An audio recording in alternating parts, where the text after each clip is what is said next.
The waiting room was silent except for the faint hum of the fluorescent lights above and the nervous tapping of a pencil from the receptionist's desk.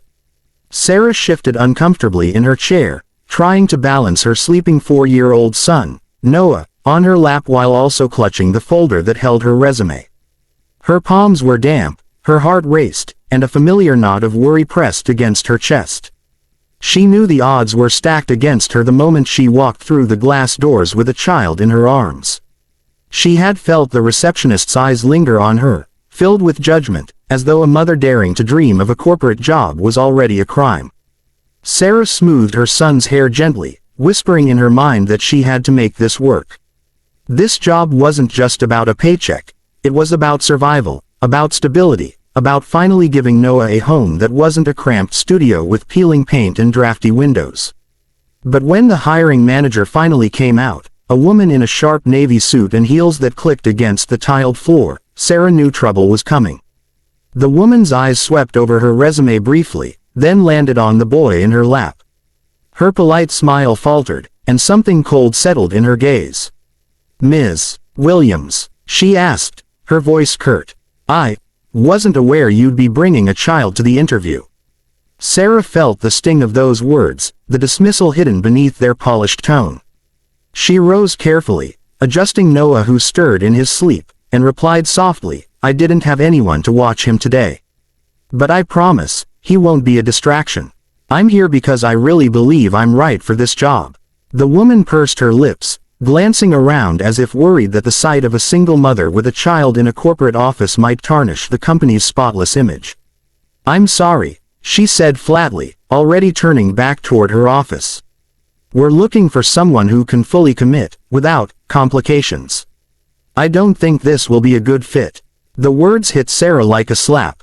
She opened her mouth, desperate to plead, to explain, but her voice caught in her throat.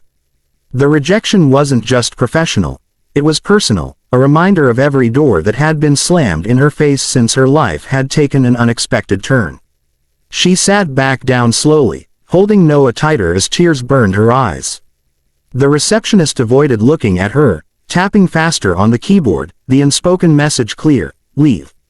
Just as Sarah gathered her things, fighting the urge to collapse under the weight of another failure, the atmosphere in the lobby shifted. The glass doors swung open, and in walked a tall man in a charcoal suit that looked tailored to perfection. His presence was commanding, his stride confident, but what struck Sarah most was the warmth in his expression as he scanned the room. The receptionist immediately sat up straighter, her tone dripping with deference. "Good morning, Mr. Harrington," she said breathlessly. This was him, the CEO. Daniel Harrington, a man she had read about in business articles, described as a self-made millionaire with an empire built from nothing but ambition and grit. He was the kind of man whose name carried weight, the kind who moved in worlds Sarah had only glimpsed from the outside. And yet, as his eyes fell on Sarah and the small boy in her arms, his confident pace slowed. For a moment, time seemed to pause. Daniel tilted his head, his gaze softening. "Is everything all right here?" he asked, his voice calm but commanding enough to draw everyone's attention. The hiring manager appeared flustered, rushing forward. "Of course, Mr. Harrington. Just finishing up with interviews. We've had a misunderstanding with this applicant." She cast Sarah a tight smile that didn't reach her eyes. Daniel's eyes didn't leave Sarah's. He noticed the way she held her child, the protective curve of her body, the way her hand trembled ever so slightly on the resume folder. He had grown up watching his own mother struggle, fighting for respect and dignity in a world that had given her little. The memory stirred something deep inside him. "What's the misunderstanding?" Daniel asked evenly. The hiring manager hesitated, then finally said, "She brought her child to the interview. We have to consider professionalism." Daniel raised a hand to stop her, his gaze steady. "And how does that affect her qualifications?" His words cut through the air, sharp but calm, leaving the manager speechless. Turning back to Sarah, he gave a small, encouraging smile. "Why don't you come with me?" he said gently. "We'll do the interview now." Sarah blinked, stunned. For a moment, she thought she had imagined it. The CEO himself, interviewing her. Her heart raced as she stood, clutching Noah and her folder, following him down the hall. Behind her, she could feel the weight of judgmental stares, but for the first time in weeks, she also felt a flicker of hope. Inside his spacious office, sunlight streamed through floor-to-ceiling windows, casting a golden glow across the polished wooden desk. Daniel motioned for her to sit, and as she settled in, Noah stirred awake, blinking up at the stranger with sleepy curiosity. To Sarah's surprise, Daniel crouched slightly, offering Noah a kind smile. "Hey there, buddy," he said softly, his tone shifting effortlessly to one of warmth. Noah blinked, then gave a shy nod before resting his head against his mother's shoulder. "You don't have to apologize for being here," Daniel said, leaning back in his chair. "Start from the beginning. Tell me about yourself." With trembling hands, Sarah opened her folder. She spoke about her degree in marketing, the years of experience she had before her life was upended, the projects she had led, the ideas she had poured her soul into. She admitted she had been out of the workforce for a while, raising her son alone, struggling to make ends meet with odd jobs that barely covered rent. Her voice cracked when she spoke of wanting to show Noah that his mother could be strong, that they could have a better life if only she was given the chance. Daniel listened intently, not once interrupting, not once glancing at the child as though he were a nuisance. When she finished, silence hung in the room. Then, with a thoughtful smile, he said, "You remind me of my mother. She raised me on her own, worked 3 jobs, and still found time to encourage me to chase my dreams. If not for her sacrifices, I wouldn't be sitting here today. Strength like that, it's not a weakness, it's the greatest qualification anyone could have." Tears filled Sarah's eyes, but she blinked them back, overwhelmed by his words. No one had ever spoken to her like that, not in years. Daniel leaned forward. "I'm not just going to offer you the position you applied for," he said. "I'm going to offer you something better. We need people with resilience, creativity, and heart. I see that in you. And I promise you, this company will support you, not punish you, for being a mother." Sarah's breath caught in her throat. For a moment, she could barely process what was happening. This wasn't just an opportunity, it was the lifeline she had been praying for.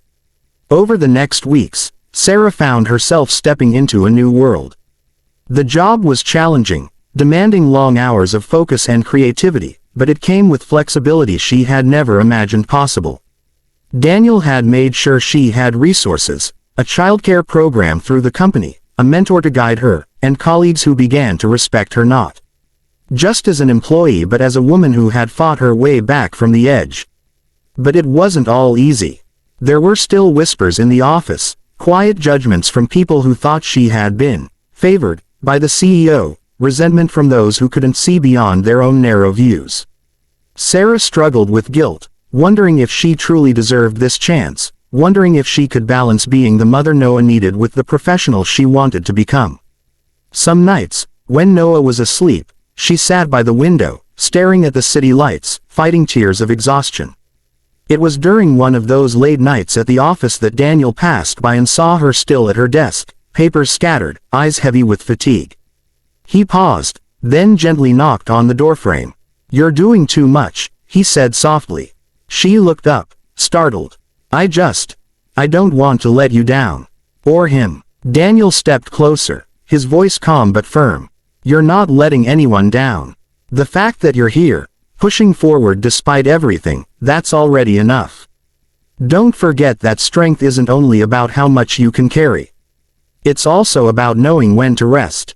His words stayed with her, and slowly, she learned to give herself grace.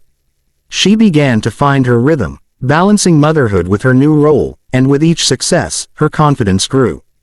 Months later, she stood on stage at a company event, presenting a marketing campaign she had spearheaded. The campaign had exceeded expectations, bringing in clients that even the senior executives hadn't imagined securing. As she finished her presentation, the room erupted into applause. In the crowd, she saw Daniel, his expression proud, and for the first time, she felt not just like an employee but like someone who truly belonged. Afterward, Daniel approached her. "I hope you realize now," he said quietly, "that rejection that day wasn't the end. It was the beginning. Sarah smiled, tears glimmering in her eyes. "You saw me when no one else would. I'll never forget that." And Noah, who had been waiting backstage with one of the childcare staff, ran into her arms, his laughter filling the air. She held him close, whispering silently that they had made it through.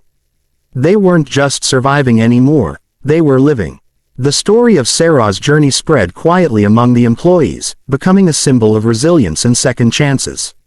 It reminded everyone that behind every resume was a human story, and behind every struggle was a strength worth recognizing.